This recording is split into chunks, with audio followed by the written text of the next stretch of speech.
제가 아버지로서 또 부모로서 우리가 가장 기뻐할 때가 있죠. 아버지로서, 어머니로서 혹은 부모로서 우리 자녀들을 보면서 가장 기뻤을 때가 언제입니까? 여러분, 언제죠? 제 개인적인 경험을 돌이켜보면은 이 아이들이 태어났을 때인 것 같아요. 출생했을 때. 그 오랜 시간 기다리다가 D-Day. D-Day. 언제 나올지 모르죠. 기다림의 연속입니다. 딱 태어나는데 아들입니다, 딸입니다. 태어났어요. 그때 얼마나 기쁘든지, 얼마나 감사하고 감격스럽든지, 야, 드디어 아버지가 되었구나, 부모가 되었구나, 이런 설레이는 마음이 있었던 것 같습니다. 이 태어나는 것이 너무나 중요합니다. 생명의 신비, 생명의 경이로움이 있기 때문이지요. 이뿐만 아니라 사실 자녀를 부모로서 양육하는 데에 또 기쁨이 있더라는 거예요. 이 어린 아이를 보면서 그냥 이렇게 자는 거예요. 하루 종일 그냥 잡니다. 자는 모습을 봐도 귀엽고 예쁘고 참 감사했던 시간이었습니다. 눈을 껌뻑껌뻑거리면은, 야, 이 눈을 껌뻑거릴 줄 아네? 또 놀라운 거예요. 손을 오물오물, 입을 오물오물, 이렇게 눈을 따라서, 얼굴을 따라서 움직이면 그것도 보고 신기한 거예요. 그죠? 다 예쁜 거예요. 뭐까지 예쁜 줄 아세요? 기저귀 보면 뭐가 있습니까? 똥이 있어요, 똥. 똥 냄새를 맡는데 그 냄새가 어떤 줄 아세요? 구수하더라는 거예요. 야, 고시하는 냄새. 경험이 없는 우리 청년들은 아직 잘 모르죠. 똥 냄새도 뭐예요? 고소하게, 구수하게 느껴지는. 그게 이제 아버지의, 어머니의, 부모님의 마음이라는 거예요. 애들이 먹고 자고 그냥 놀고 이렇게 커가는 것을 보면서 그 순간순간이 감사하고 또 감격 가운데 기쁨으로 이렇게 지내던 시간이었던 것 같습니다. 물론 힘들 때도 있죠. 고단하고 힘들죠. 그러나 이 모든 순간, 모든 시간들 함께 한다는 것, 그것 자체가 너무나 감사하는 시간이에요. 이런 아이들이 성장하고 자라서 또 학교도 가고 또 졸업도 하고 또 배우자도 만나서 또 그들도 자신들의 가정을 꾸리게 되어지고 또 믿음의 배우자, 믿음의 반려자를 만나서 또 그들도 자신의 또 자녀들을 이렇게 또 가지게 된다면, 저는 아직 그 단계는 가지 못했습니다만 그 할아버지로서, 할머니로서 또 다른 기쁨이 분명히 있을 거다는 사실이죠. 하나님께서 우리를 보시는 마음도 동일하다라고 생각됩니다. 한 생명이 귀하다는 거예요. 한 영혼이 귀하다는 겁니다. 죄와 사망의 그 저주의 자리에서 영원히 영벌 가운데 죽어야만 마땅한 그 인생들, 마귀의 자녀였던 그들을 하나님의 은혜로, 하나님의 사랑으로, 하나님의 구원의 역사의 손길을 통해서 건져주시고요, 예수의 피로 인쳐주시고 하나님의 자녀로 거듭나게 하시는 거예요. 하나님의 생명이 시작되어지게 하시는 겁니다. 하나님께서도, 하늘 아버지 되신 그분도 그 어린 영혼들, 갓 태어난 그 출생한 영적인 출생을 얻은 그들을 볼 때에 하나님의 마음이 심히 기뻐하실 거라는 거죠. 예수님께서 그 하나님 아버지의 마음을 묘사한 부분이 있죠. 그 목자가 100마리의 양 중에 한 마리를 잃어버립니다. 어떻게 합니까? 99마리는 그냥 이렇게 들여다 두고 우리에 가둬두었겠죠. 그러니까 한 마리 잃어버린 양을 찾으러 길을 나서는 거예요. 언제까지 찾습니까? 찾을 때까지 찾는 거예요. 찾아내고야 마는 겁니다. 건져내는 거예요. 구원해내는 겁니다. 그 목자의 마음 어떻게 합니까? 그 어린 양을, 잃어버렸던 양을 이렇게 안고 목에다가 메고는 노래를 부르며 춤을 추면서 집으로 돌아와서 큰 잔치를 베푸는 거예요. 친구들과 가족들과 이웃들을 초청해서 잔치를 벌이는 것이죠. 예수님께서 그 비유를 통해서 말씀하시는 것이 뭡니까? 잃어버렸던 한 영혼이 하나님께로 돌아올 때에 그 아버지 하나님의 그 기쁨이 엄청나다는 거예요. 하늘에서는 회개할 것 없는 어인 99보다 죄인 하나가 회개하고 돌아올 때에 그 기쁨이 더 넘쳐난다는 거예요. 그것이 하나님 아버지의 마음이고 그 사랑을 표현해주고 있는 것이죠. 우리가 오늘 사도행전을 계속해서 공부하면서 하나님의 구원이 임하게 되어지고 하나님의 사랑과 은혜가 임하게 되어지자 한 영혼 한 영혼들이 생명을 얻고 새 생명을 얻어서 하나님의 자녀가 되어지죠. 그 믿는 자들이 함께 모여서 주님의 몸된 교회를 이루게 되어집니다. 교회가 탄생되어진 것이요. 영적인 생명이 다시 시작되어지게 된 것입니다. 이 교회를 향하신 하늘 아버지의 마음이 어떠하시겠어요? 마치 제가 처음 아버지가 되었을 때 우리 자녀들을 이렇게 새롭게 처음 만나는 그 시간 감격하고 기뻐하였던 것 그 이상으로 우리가 형용할 수 없을 정도로 설명할 수 없을 정도로 하늘 아버지의 마음이 가득한 기쁨으로 가득 차고요. 감사, 감격, 축제로 가득 찼었을 것입니다. 그 교회가, 그 성도들이 하나님의 말씀을 듣고 성령의 은혜 가운데 이렇게 조금씩 자라나며 성장하며 변화되어져 가는 그 모습을 바라보실 때에 하나님의 기쁨은 계속해서 이어졌을 것이라는 생각이죠. 오늘 이 마지막 때에 또 우리 교회를 향하여 보시는 아버지 하나님의 마음이 또한 그와 같으실 줄로 믿습니다. 하나님의 자녀들, 성도들, 이 땅에 주님의 몸된 교회가 믿음으로 살아가려고 발버둥 치며 하나님의 은혜 가운데 하나님의 자녀로서 주님의 몸된 교회로서 살아드리기로 결심하고 또 따라 나서는 그 삶의 모습 가운데에 하나님이 늘 언제나 불꽃과 같은 눈동자로 저와 여러분을 지켜보시고 또 하나님의 사랑과 하나님의 은혜와 하나님의 기쁨으로 우리에게 또 부어주시고 함께 하신다는 사실을 여러분 기억하시기를 바랍니다. 오늘 우리가 읽었던 사도행전 2장 44절 말씀 여러분 보시기 바랍니다. 교회가 어떤 모습이었냐는 것입니다. 교회가 어떻게 살아가고 어떤 모습으로 드러나고 나타났는지에 대해서 말씀해 주고 있는 것이죠. 믿는 사람이 다 함께 있어 모든 물건을 서로 통용하고 또 재산과 소유를 팔아 각 사람의 필요를 따라 나눠 주었다라고 말씀하고 있습니다. 교회에는 누가 있는 거예요? 교회가 뭐 건물입니까? 그렇지 않습니다. 누가 중요하다는 거예요? 믿는 사람이 있어요. 믿는 사람. 그래서 교회라고 한다면 뭐예요? 믿는 사람, 성도들, 신자들이 있어야 되는 거예요. 그냥 물론 교회에 나오시는 모든 분들이 귀합니다.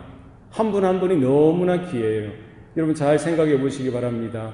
목사님, 나는 믿음이 그렇게 크지 못한 것 같아요. 나는 믿음이 그렇게 없는 것 같아요. 확신이 그렇게 없어요. 괜찮습니다. 하나님께서 바라시는 믿음은 뭡니까? 겨자씨 하나일 만한 믿음이 있으면 되는 거예요. 할렐루야. 태산과 같은 믿음, 엄청난 믿음이 아니라 하나님이 원하시고 바라시는 믿음은 뭡니까? 내 안에 겨자씨 하나가 같은 믿음, 그거면 족한 거예요. 여러분 겨자씨 하나를 알죠?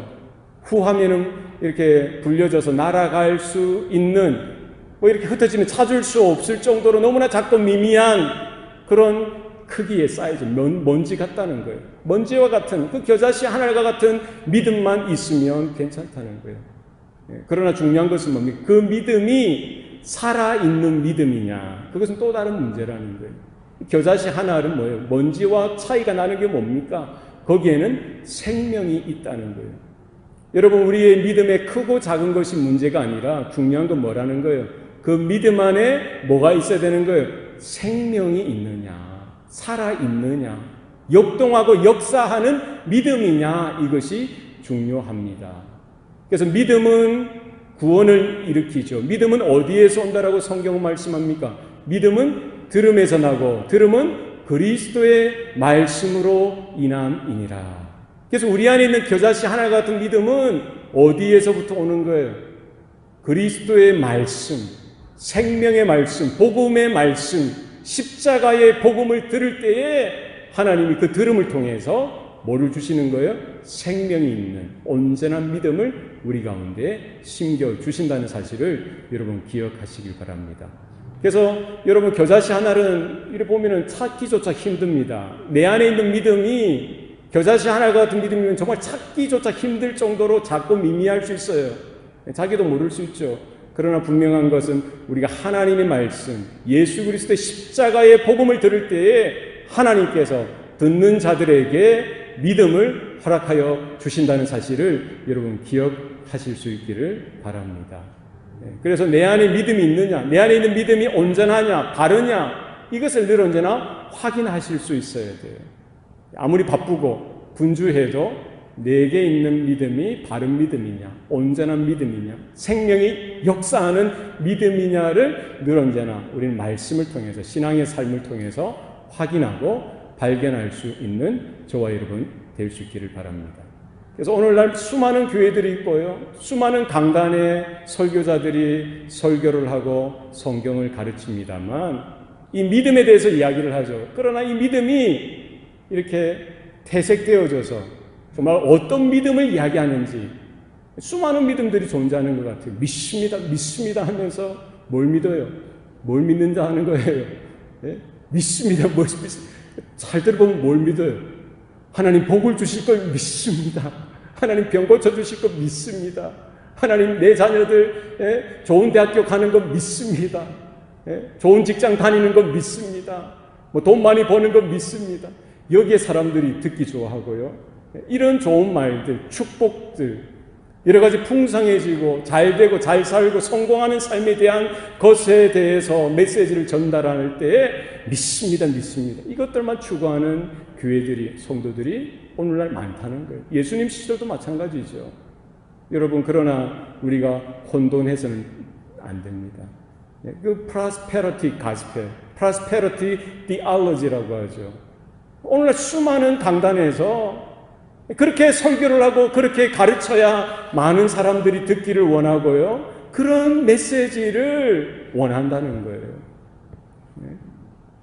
제가 주중에 그런 분을 봤어요. 어느 장로님인데 파란만장한 삶을 사셨어요. 파란만장한 삶을 사셨어요. 태어날 때는 아주 그 일제시대 때 태어났는데 좋은 부모님 만나서 부유롭게 살다가 해방을 맞이하고 전쟁 난리통에 그 정도도 그때도 괜찮았지만 갑자기 사업이 기울어서 가난하게 되었다고 해요. 그래가지고 자전거 배달도 하면서 그렇게 어렵게 사는데 6개월 만에 30개 회사를 거느리게 되어지고 성공하는 삶을 살다가 또 살다가 보니까 또 망하게 되어지고 그러다가 아내가 예수 믿는 분이셔서 어떻게 예수를 믿게 되었는데 이렇게 더 성공하게 되어지고 세계적인 또 이렇게 부유하게 7.8기라는 거예요. 자세하게 들어보면은 아주 좋은 말 같아요. 사실은 많은 사람들이 그런 간증의 귀를 기울입니다. 세계를 다니면서 그런 이야기를 하는 거예요. 내가 이렇게 살았고 못 살았는데 예수 믿으니까 이렇게 잘 살게 되었더라, 성공했더라. 이게 무슨 의미냐는 거예요. 사실은 예수 믿고 잘 살고 의미 있는 삶을 살고 성공하면 좋겠죠. 그러나 많은 사람들이 많은 강단에서 많은 회중들이 그런 이야기를 듣기를 원하는 거예요. 사실 복음이 선포되어지고 복음이 가르쳐지고 그 복음이 뭐예요? 예수 그리스도의 십자가에 대해서 예수 그리스도의 십자가의 죽으심에 대해서 가르쳐지고 선포되어져야 되는데 뭐를 듣기를 원하는 거예요? 사람들은 잘 사는 것, 건강하게 살고 부자가 되는 것, 성공하고 출세하고 명예로운 삶을, 의미 있는 삶을 사는 그에 대해서 사실은 더 감동이 되어지고 은혜가 되더라는 거죠. 많은 사람들이 그래요. 그런 이야기를 하면은 교회가 되어집니다. 이 아이러니죠. 그렇지 않습니까? 그러니까 복음을 복음대로 선포하고요, 십자가를 십자가대로 선포하는 게 부담이 되어지는 세대가 되었던 거예요. 초대교회 때도 마찬가지죠. 복음을 가르치면 뭐를 지적해야 됩니까? 사람이 뭐냐는 거예요. 왜 우리가 고통당하고 왜 우리가 고난을 받으며 왜 우리가 어렵고 불행한 삶을 살아갈 수밖에 없느냐? 뭐를 지적할 수밖에 없습니까? 죄를 지적할 수밖에 없죠. 우리의 영적인 실존, 우리의 영적인 자아, 우리의 견고한 마음들, 강팍한 마음들, 고집스러운 자아들, 이런 것들을 지적하고 성경에서 말하는 그 죄된 삶에 대해서 경고하고 가르치고 그 자리에서 벗어나야 하고 돌이켜야 된다라고 가르쳐야 되는 것이죠. 그렇지 않습니까? 예수님이 왜 죽으셨어요? 단순히 우리가 성공하고 잘 사는 삶을 위해서 십자가에 달려 죽으셨습니까? 그렇지 않다는 거예요. 나와 여러분의 죄를 짊어지시고 우리의 사망의 저주를 걷어내시기 위해서 주님은 그 죄의 문제를 안으시고 모든 사람, 모든 인생의 죄를 짊어지시고 십자가에 달려 죽으셨던 사실을 우리는 기억해야 됩니다. 네. 그런데 설교자들도 교회 교사들도 복음을 복음답게 가르치는 것을 어려워하는 거예요. 세대가 그렇다는 겁니다. 여러분, 사도 바울이 로마서 1장 16절 17절에서 분명히 선포하고 있는 거예요. 나는 복음을 부끄러워하지 아니하노니 이 복음은 모든 믿는 자에게 구원을 주시는 하나님의 능력이 되니라. 먼저는 유대인에게요, 또한 헬라인에게로다. 복음에 하나님의 의가 나타나서 믿음으로 믿음에 이르게 하나니 기록된 바 오직 의인은 믿음으로 살리라 함과 같으니라. 여러분 믿습니까? 네. 사실 사도 바울이 사역하고 목했던 당시에도 예수 그리스도의 십자가의 복음을 증거하기에 두려워하고 꺼려하는 그런 사람들이 있었던 거예요. 오늘날도 더 그렇죠. 그러나 우리는 이 강단을 통해서, 교회를 통해서, 성도들의 삶을 통해서 복음을 부끄러워하기보다 예수 그리스도의 십자가의 그 피 묻은 복음을 온전히 가감없이 증거하는 교회가 되도록 여러분 기도하시기를 바랍니다. 사도의 가르침을 받아야 되는 거예요. 우리의 믿음은 어디에 뿌리를 두어야 합니까? 사도의 가르침, 예수 그리스도께서 분부하신 모든 하나님의 말씀 위에 우리의 믿음의 근거가 되어져 있어야 됩니다.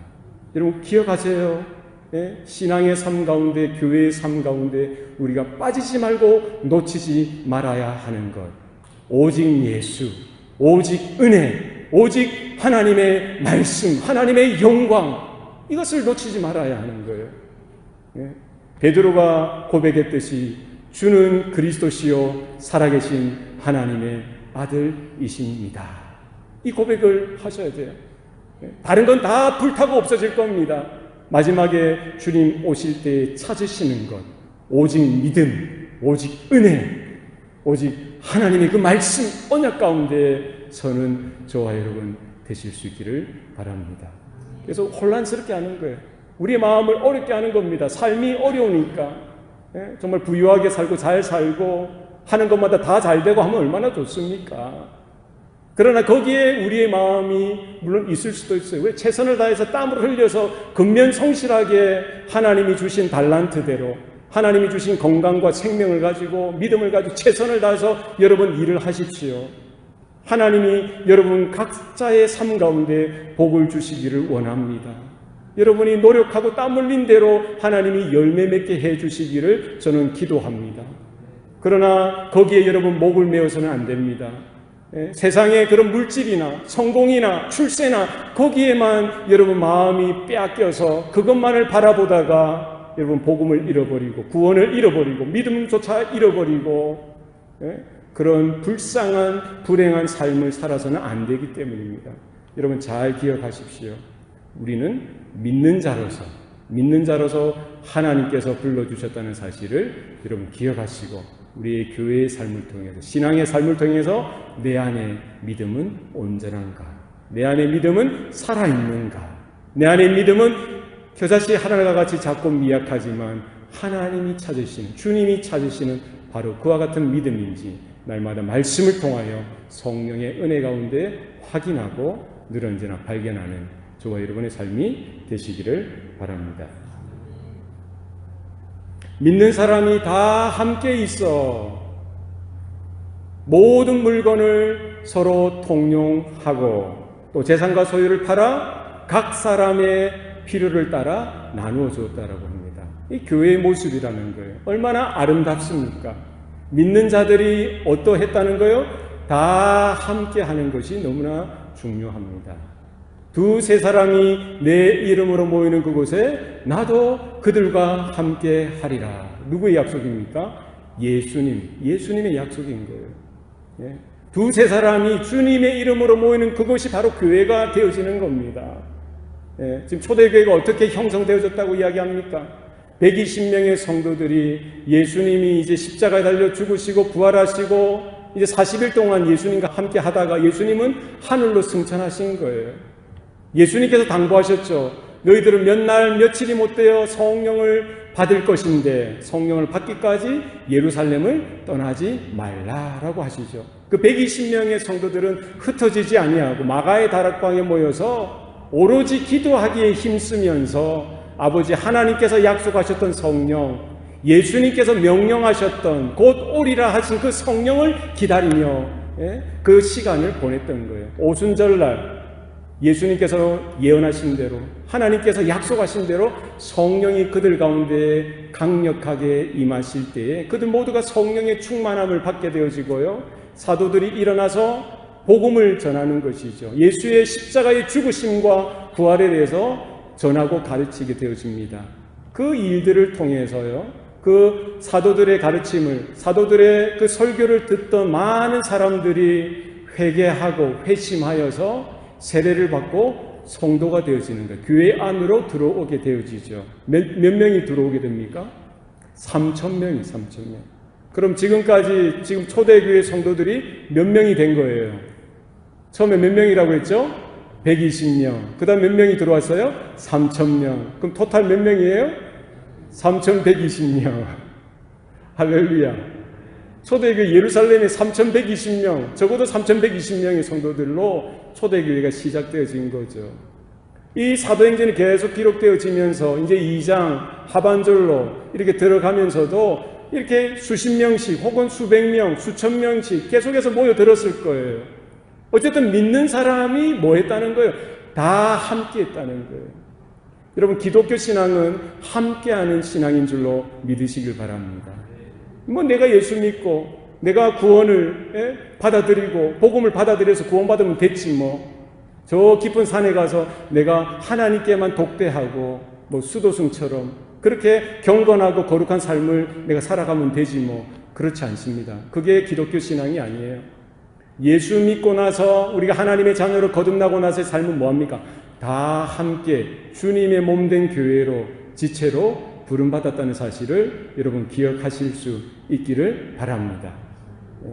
신앙은 믿음 뭐예요? 함께하는 신앙이에요. 하나님과 함께하고 성도들과 함께하고 온 교회가 함께 모여서 신앙생활할 때에 하나님은 그 모임을 통해서 함께하시고 역사하신다는 사실을 여러분 기억하실 수 있기를 바랍니다. 그래서 뭐 집에서 예전에는 뭐 라디오 방송, 텔레비전 방송 그 설교를 듣고 신앙생활 하면 어때? 그럼 되지. 요즘은 또 인터넷이 있잖아요. 뭐 스마트폰이든 컴퓨터든 뭐 랩탑이든 뭐든 틀면은 설교를 들을 수 있으니까 어디서든지 내가 편한 대로 뭐 신앙생활 하면 되지 뭐. 내 예수님 믿으면 되지 뭐. 여러분 그렇지 않습니다. 그것은 바른 신앙이 아니고 건강한 신앙이 아닐 수 있다는 거예요. 정말 몸이 불편하고 병원에 있을 수밖에 없고 집 밖으로 자기 힘으로 도저히 움직일 수 없는 그런 분들은 어쩔 수 없죠. 예외적인 일들이죠. 그러나 그 외의 모든 성도들은 함께 마음을 같이하여 성전에 모이기도 힘쓰고 또 집에서 모여서 함께 떡을 떼고 기쁨과 순전한 마음으로 음식을 나누며 교제하는 성도의 삶이 필요한 것입니다. 마지막 때가 될수록, 종말이 될수록 우리는 기억해야 됩니다. 너희들은 모이기를 피하는 어떤 자들의 습관과 같이 하지 말고 뭐 하라는 거예요? 모이기를 힘쓰라는 거예요. 여러분 기회가 있을 때마다 교회에 모이기를 힘쓰는 저와 여러분 되실 수 있기를 바랍니다.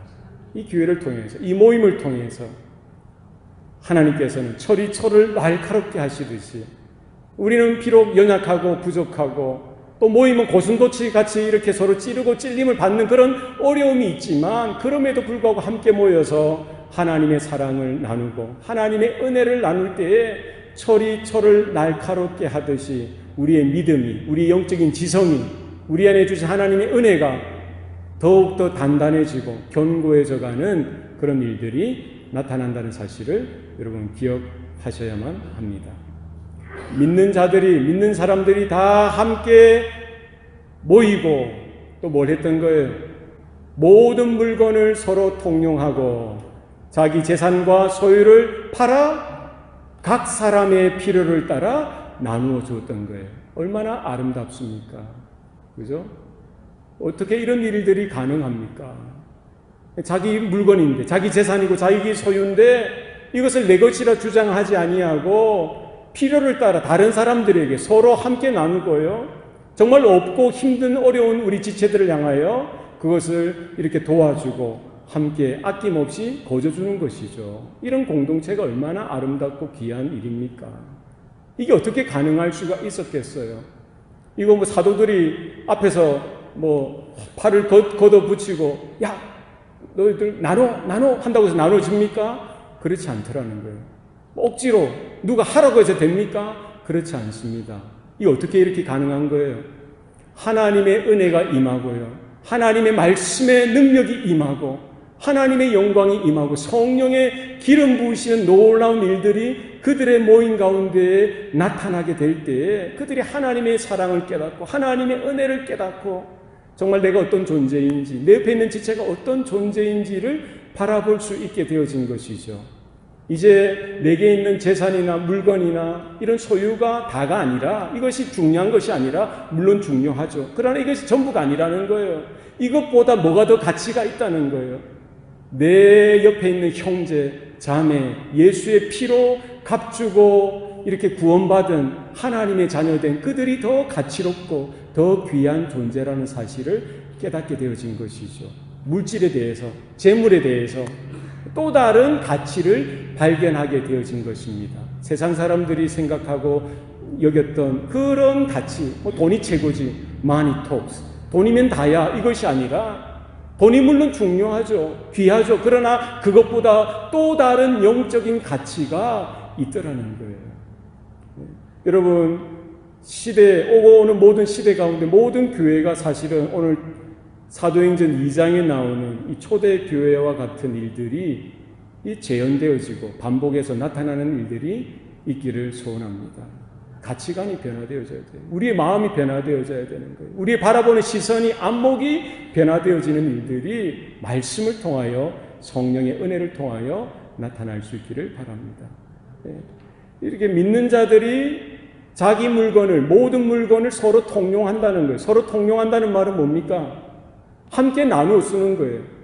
이게 내 것인 줄 알았는데 생각해보니까 하나님이 나에게 맡겨주신 거더라는 거예요.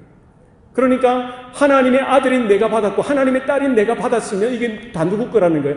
하나님 아버지의 것이고 또 저들은 누구라는 거예요? 하나님의 똑같은 형제요 똑같은 자매들이라는 거예요. 하나님의 가족이라는 거예요. 그러니까 함께 가족으로서 하나님의 자녀들로서 함께 나누어 쓰는 것이 자연스럽고 당연하다는 거예요. 이런 모습들이 언제 온전하게 회복하고 이루어지게 될까요? 어디서 이루어지게 되겠어요? 천국에서 이루어질 일들이 지금 교회 가운데, 초대교회 가운데 이렇게 조금 나타났던 것 뿐입니다. 이런 일들이 오늘 우리 교회에서도 좀 나타날 수 있으면 좋겠습니다. 예전에 제가 어렸을 때 한국의 코미디 프로입니다. 그분이 뭐 예수 믿는 분인지 작가가 예수 믿는 분인지 아닌지 제가 알 수 없지만 천국과 지옥에 대해서 묘사를 했어요. 두 사람 다 이렇게 모든 사람들이 팔을 이렇게 굽힐 수가 없는 거예요. 손목도 굽힐 수가 없어요. 이렇게 빠듯하게 펴서 다녀요. 젓가락이 하나씩 있습니다. 그래서 음식이 많아요. 음식이 풍성하게 많습니다. 지옥도 마찬가지고 천국도 마찬가지라는 거예요. 지옥에 있는 사람들은 어떻게 음식을 먹겠어요? 자기가 서로 먹으려고 하는 거예요. 서로. 먹을 수 있습니까? 먹을 수 있어요? 던지면은 들어갈까요? 밥알 하나 정도? 안 들어가는 거예요. 왜? 안 굽혀지니까. 그러니까 이 지옥에 있는 사람들은 뭐 이기심이 많으니까, 자기 욕심이 많고 탐욕이 많으니까, 탐심이 많으니까 자기가 먹어야 되는 거예요. 자기가 먼저 먹으려고 막 하다 보니까 이게 안 굽혀지니까 먹지 못하죠. 그러니까 풍성한 음식 가운데에도 지옥에 있는 사람들은 자기만 생각하고 이기심 가운데 그 풍성한 음식이 있어도 다 배를 곱는 거예요. 굶는 거예요. 못 먹는 겁니다. 천국은 어떨까요? 천국은 똑같은 조건입니다. 근데 거기서는 뭘 해요? 자, 먹어, 드세요. 서로 먹여주는 거예요. 그럼 다른 사람은 또 누구에게 먹여줍니까? 나에게 먹여주는 것이죠. 이게 천국의 모습이라고 그분이 이제 그 작가가 믿는 분인지 믿지 않는 분인지 모르겠지만 어떻게 그렇게 묘사하는 그런 프로를 제가 잠깐 봤어요. 이 천국의 모습일 수 있다는 거예요. 나만 생각하고 내 것만 생각하고 내 재물, 내 재산, 내 돈 이것만 생각하는 것은 성도의 바른 태도도 아니고 그 세상 사람들이 가지고 있는 태도라는 거예요. 하나님의 자녀들은 뭐라는 거예요? 나를 챙기기 전에 누구를 챙겨줍니까? 다른 지체들, 다른 성도들, 연약한 지체들, 마치 어미가 새끼를 돌보고 살피듯이 우리 가운데 아버지 하나님의 마음이 부어지니까 그런 마음으로, 그런 사랑과 긍휼의 마음으로 서로를 돌보는 일들이 나타나게 되더라는 것이죠. 그리고 자기 재산과 소유를 다 팔아 각 사람의 필요를 따라 나누어 주는 일들이 일어났던 거예요. 오늘날 공산주의를 보면은 아마 이 성경에서 그런 이론을 따왔을 수도 있죠. 뭐 헤겔이라든지 마르크스 레닌이라든지 뭐 이런 이 철학자들, 처음에는 그 학자들이었죠. 이상가였습니다. 이 땅에 이상주의적인 나라를 세우기 위해서, 그런 공동체를 세우기 위해서 그들이 철학적으로 또 성경의 이런 이야기들을 아마 끄집어냈을 수도 있겠죠. 그러면서 만든 건 뭡니까?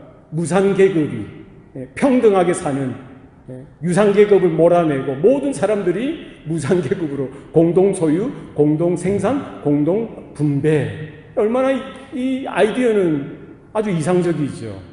그러나 그게 그대로 됩니까? 그래 될 수 없죠. 왜 그렇습니까? 여기 성경에서 말하는 건 뭡니까?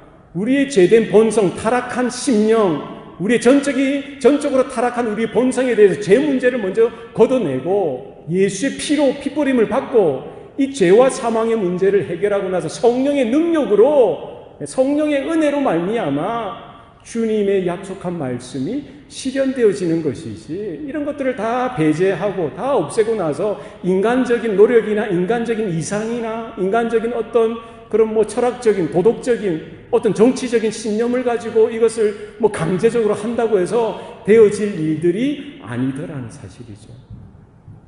여러분 잘 기억하시기 바랍니다. 우리에게 있는 소유가 얼마나 귀한 겁니까? 재산, 재물이 얼마나 귀한 겁니까? 그러나 이것을 우리 하나님의 은혜를 받고 사랑을 받고 구원을 받고 나서 하나님의 자녀로 거듭나고 나서 이제 이 재물에 대한, 물질에 대한 관점이 바뀌게 되어졌다는 거예요. 여전히 돈은 귀하죠. 여전히 재산도 귀합니다. 여러분 그것을 허투루 쓰라는 말이 아니죠. 그러나 여기에 담겨져 있는 영적인 또 다른 더 깊은 의미가 있다는 거예요. 우리 누가복음 12장으로 한번 가보시겠습니까? 누가복음 12장 33절, 34절 한번 읽어보십시오. 예수님께서 이미 여기에 대해서 말씀해 주셨어요. 그냥 그들이 듣지도 못하고 생각지도 못한 그런 일들을 행한 것이 아니라 예수님께서 이미 그 제자들을 향하여, 그 따르는 자들을 향하여 이미 말씀하셨던 그 내용이 초대교회 예수님이 이제 십자가에 달려 죽으시고 부활하시고 승천하신 이후에 성령 강림 사건 이후에 그 일들이 예수님의 그 명령, 예수님의 예언과도 같은 그 말씀이 이렇게 성취되어졌던 것이죠. 자, 누가복음 12장 33절, 34절 다 같이 한 목소리로 읽겠습니다. 시작. 너희 소유를 팔아 구제하여 낡아지지 아니하는 배낭을 만들라. 또 하늘에 둔 바 다함이 없는 보물이니 거기는 도둑도 가까이 하는 일이 없고 좀도 먹는 일이 없느니라. 너희 보물 있는 곳에는 너희 마음도 있으리라. 아멘. 할렐루야. 그러니까 초대교회 성도들이 행했던 자기의 재산과 소유를 다 팔아서 각 사람의 필요를 따라 나누어준 이 일들이 그냥 우연하게 되어진 것이 아니죠. 그냥 성도들이 많이 모여서 같이 모이니까 좋고 뭐 여러 가지 뭐 은혜도 받았고 해서 뭐 기분적으로 내 것이 뭐 네 것 있나 같이 나눠 쓰자 이렇게 해서 한 것이 아니라 그들이 행했던 모든 것들은 뭐에 근거한 거라는 거예요? 사도의 가르침에 근거한 거다. 사도의 가르침은 어디에서 왔다는 거예요? 예수님의 분부한 모든 말씀에 따라 근거한 거라는 거예요. 그죠? 누가복음 12장 33절 34절 말씀에 예수님이 이미 말씀하셨던 거예요. 예? 너희는 너희 소유를 팔아 구제하여 썩어지지 아니할 배낭을 준비하라. 낡아지지 아니하는 배낭을 준비하라. 이게 뭐라는 거예요? 이게 바로 곧 하늘에 두는 것이고, 하늘에 두는 것, 그리고 다 먹는 보물이다. 할렐루야. 그러니까 이 땅에 많은 사람들, 믿음 없는 사람들, 세상적인 사람들은 뭐 어떻게 살아갑니까? 돈이 전부다라는 거짓 속임에 속아서 살아가는 거예요. 돈이 있어야 행복하다. 돈이 있어야 편하다. 돈이 최고다. 물질이 최고야. 여기에 대한 거짓 가르침을 쏟겨서 거기에 쏟아서 살아가는 거예요. 그러니까 돈이면 뭐 그 방향을 향해 달려가는 거죠. 세상에 많은 사람들이 그렇게 살아갑니다. 그러나 믿는 우리들은 그렇게 해서는 안 되는 거예요. 무모하게 목적을 잃어버리고 그냥 돈만 쫓아서 출세만을 쫓아서 명예와 성공만을 쫓아서 달려가서는 안 됩니다. 그렇다고 해서 이 모든 것을 예전에 황금 보기를 돌과 같이 여기라 누가 이야기했어요? 최영 장군이 이야기했죠.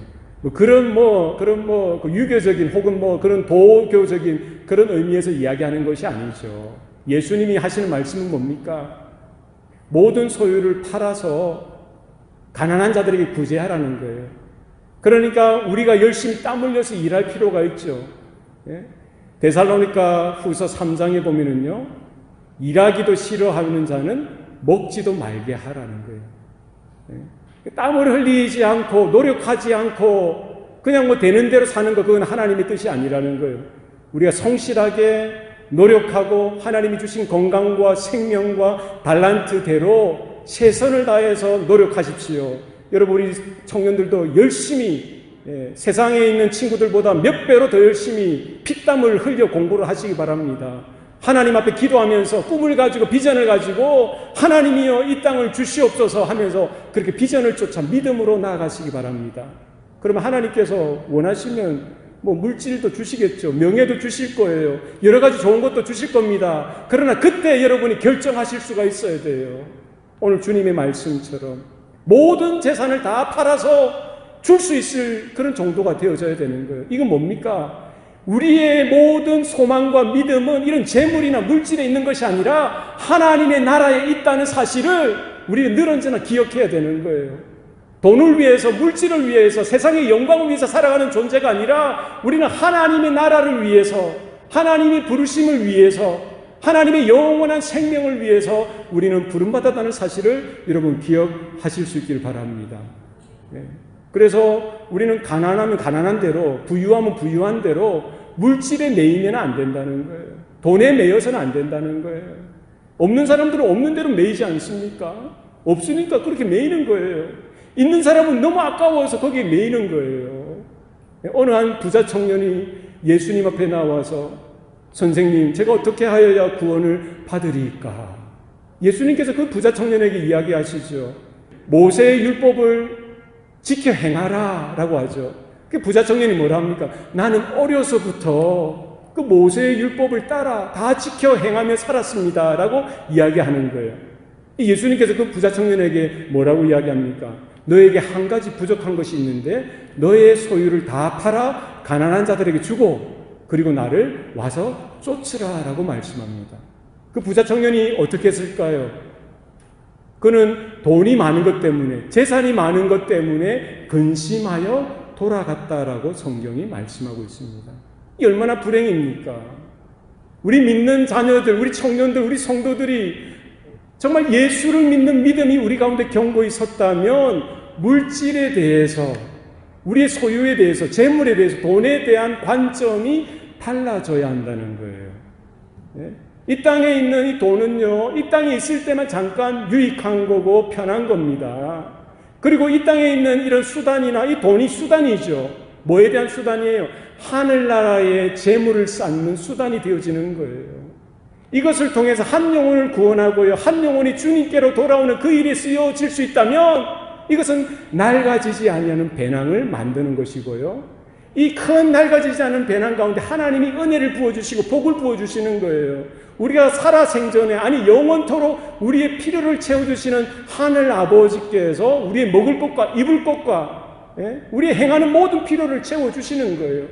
우리는 재물에, 돈에 우리의 마음을 빼앗기는 것이 아니라 우리는 하나님 아버지의 부르심을 쫓아서 하나님의 나라를 구하고 하나님의 의를 구하고 하나님의 구원 사역을 위해서 우리의 몸과 마음, 우리의 재물과 우리의 모든 소유를 하나님 앞에 드릴 때에 하나님께서 모든 것을 채워주시고 책임져 주신다는 사실을 여러분 기억하시길 바랍니다. 낡아지지 아니하는 배낭을 만들라라고 했습니다. 곧 이는 하늘에 있는 것이라. 그리고 뭐예요? 다함이 없는 보물이다라고 했어요. 우리가 이 땅에 있는 소유가 많든 적든 그것을 주님을 위해서 드리고 주님을 위해서 쓰게 되어질 때에 그것은 바로 하늘나라에 쌓는 것이고요, 또 하늘나라에 다함이 없는 보물로서 하나님께서 인정해 주시겠다는 겁니다. 다함이 없어요. 한계가 없어요. 끝이 없는 하나님 나라의 보물로 채워주신다는 사실을 여러분 기억하실 수 있기를 바랍니다. 그러니까 우리가 예수 믿는 것은 단순히 관념적인, 개념적인 우리의 생각이나 우리의 이런 것들만 바뀌고 이런 것이 아니라 전인격적으로 우리가 변화되어지는 것을 이야기합니다. 우리의 전 삶이 변화되어지는 것을 이야기하는 거예요. 가장 우리의 마음이 있는 곳이 어디입니까? 너희의 재물이 있는 곳에 너희의 마음이 있으리라. 주님 말씀하셨죠? 결국 우리가 전인격적으로 변화되어지는 것은 최종적으로 무엇을 보고 분별할 수 있는 거예요? 내가 재물에 대해서 어떻게 생각하느냐, 돈에 대해서 내가 어떻게 생각하느냐, 옛날에는 어떻게 생각했고 지금 예수 믿고 나서는 내가 지금 어떻게 생각하느냐, 앞으로 어떻게 생각하고 어떻게 실천하면서 살아갈 것이냐를 분별할 수 있는 리트머스 시험지가 되는 거예요. 나는 주여 주여 주님 믿습니다 하면서 그의 재정을 사용하고 물질을 사용하는 것을 보면은 믿음이 바로 있는 그대로 드러날 수밖에 없는 거예요. 그거 어떻게 숨기겠어요? 그렇지 않습니까? 예? 우리가 믿음대로 생각하고 믿음대로 말하고 믿음대로 행하는 저와 여러분 될 수 있기를 바랍니다. 재물과 하나님을 결코 겸하여 섬길 수 없다는 거예요. 하나님도 좋고 재물도 좋아요. 하나님 나라도 좋고 내가 잘 살고 이 땅에서 부하게 되는 것도 좋아요. 예? 이거 안 된다는 거예요. 그렇다고 해서 여러분 있는 모든 재산을 다 팔아서 다음 주에 다 들고 오라는 그 말은 아닙니다. 네, 그 말 아니에요. 하나님의 뜻을 분별하시고 하나님이 원하시는 대로 하나님의 영광을 위하여 이 모든 물질, 돈까지도 다 쓰여질 수 있도록 하라는 거예요. 그래서 여러분 자기 부인을 하셔야 돼요. 네? 자기 부정을 하셔야 돼요. 나의 주인은 돈이 아니다. 나의 인생의 목표는 돈이 아니다. 하나님의 나라요 영생이고 하나님의 의요 하나님의 영광이라는 사실을 여러분 기억하실 수 있어야 합니다. 예? 그래서 평생 교회를 쫓아다니고 신앙생활을 한다고 했는데 마지막에 대해서 마지막 주님 앞에 서서 땅을 치면서 후회하셔서는 안 됩니다. 아니 그때 왜 목사가 그 이야기를 안 해줬어? 왜 교회가 그것을 가르쳐주지 않았어? 라고 이야기하면 안 되잖아요. 예?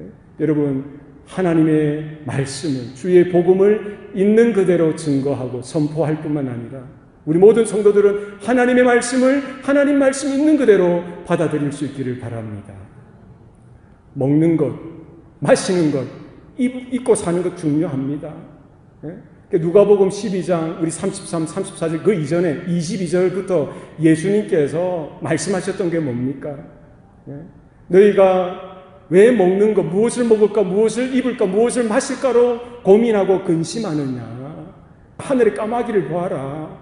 걔들이 이렇게 농사를 짓고 창고를 이렇게 크게 짓고 해서 먹고 사는 것이냐. 그렇지 않다는 거예요. 누가 먹여 살리신다는 거예요? 하늘 아버지께서 먹여 살리신다는 거예요. 들의 백합화를 보라는 거예요. 길쌈도 아니하고 수고도 아니하고 땀도 흘리지 않는 그들이 어떻게 그렇게 솔로몬보다도 더 희왕찬란한 옷을 입고 사느냐. 무엇 때문에 가능하냐? 하늘 아버지께서 입히지 않느냐? 그런데 너희들은 왜 믿음이 있다고 하면서 근심하고 염려하느냐? 너희가 근심한다고 해서 너희 키를 한 자라도 더 크게 할 수가 있느냐? 그렇지 못하지 않느냐? 너희는 먼저 그의 나라를 구하라. 그리하면 이 모든 것을 더하실 것이다 라고 말씀하시고 나서 이어서 33절에 너희 소유를 팔아 구제하고 낡아지지 아니하는 배낭을 만들라. 이는 곧 하늘에 두는 바 다음 없는 보물이니라. 여러분, 물질에 속지 마시기 바랍니다. 세상 사람들이 돈이면 최고지, 돈이면 다야, 이 사단의 속삭임이에요. 거짓 가르침입니다. 결코 그렇지 않습니다. 영원한 행복, 영생의 소원은 어디에 있습니까? 하나님의 말씀, 구원의 약속된 말씀에 있습니다. 모든 탐심은 물리치시고 사람의 생명이 그 사람의 소유에 넉넉함에 있지 않다라고 분명히 주님께서 확정적으로 말씀해 주셨습니다. 초대교회가 살았던 것, 초대교회가 모여서 그들과 하나님의 사랑 가운데 은혜 가운데 나누었던 그 모습들, 오늘날 우리의 성도들의 삶 가운데, 교회 가운데 똑같이 있는 그대로 증거되어지고 전수되어져서 그렇게 다시 나타나는 은혜가 있기를 소원합니다. 기도하시겠습니다. 살아계신 아버지 하나님, 오늘도 우리에게 생명 주시고 구원의 은혜를 베풀어 주시니 감사합니다. 우리가 믿는 자로서, 하나님의 자녀로서 어떻게 살아가야 하는지 다시 말씀을 통하여 깨우쳐 주셨사오니 그 말씀을 따라 살아가도록 붙들어 주시옵소서. 각 사람 위에 성령의 능력을 부어주시사 하나님의 말씀을 듣고 복음을 듣고 또 하나님께서 말씀하시는 음성 가운데 우리 자신을 쳐서 복종케 하며 순종하는 삶이 우리 모든 교회와 성도들 가운데 있게 하여 주시옵소서. 감사드리고 예수님 이름으로 기도합니다. 아멘.